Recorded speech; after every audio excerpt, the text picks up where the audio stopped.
सिंधुदुर्ग लोकसभा मतदारसंघाचे उमेदवार विनायक राऊत आज जोरदार शक्ती प्रदर्शन करत आज या ठिकाणी आपला उमेदवारी अर्ज दाखल करतायत। आज खऱ्या अर्थाने रत्नागिरीत पुन्हा एकदा भगवं वादळ आपल्याला पाहायला मिळतंय।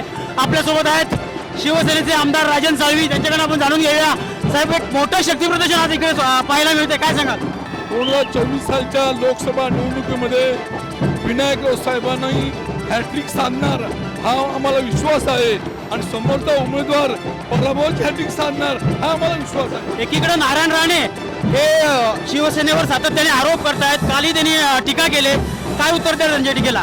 नारायण राणे हे जे व्यक्ती आहे त्यांचं महत्त्व कोकणामधलं संपलेलं आहे।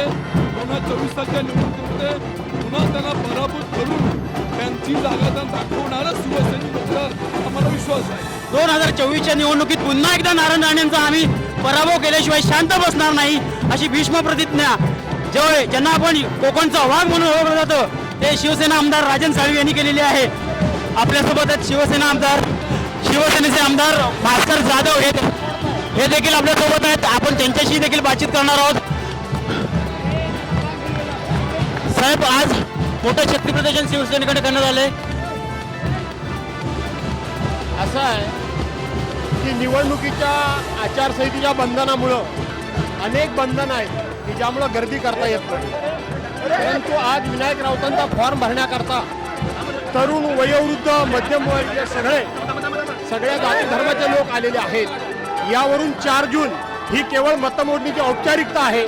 विनायक राऊतांचा आजच विजय झालेला आहे। रत्नागिरी सिंधुदुर्ग लोकसभा मतदारसंघाचे उमेदवार विनायक राऊत यांचा उमेदवारी अर्ज दाखल करण्यासाठी मोठ्या प्रमाणात शक्ती प्रदर्शन इथं केलेलं आहे शिवसेनेच्या वतीने।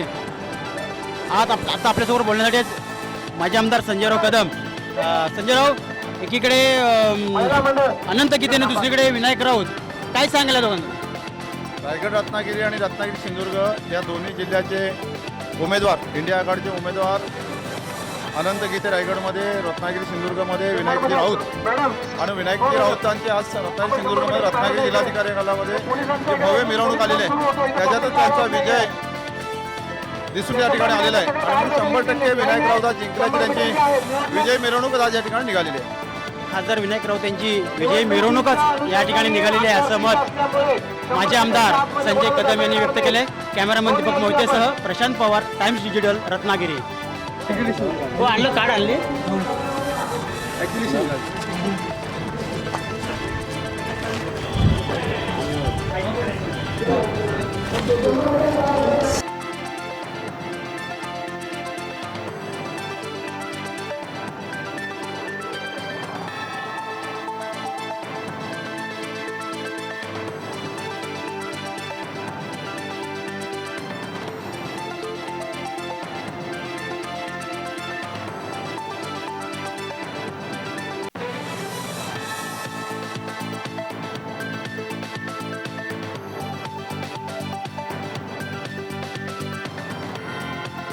टाइम्स डिजिटलला लाईक करा, सबस्क्राईब करा, शेअर करा आणि बेल आयकॉन दाबायला विसरू नका। पाहत रहा टाइम्स डिजिटल।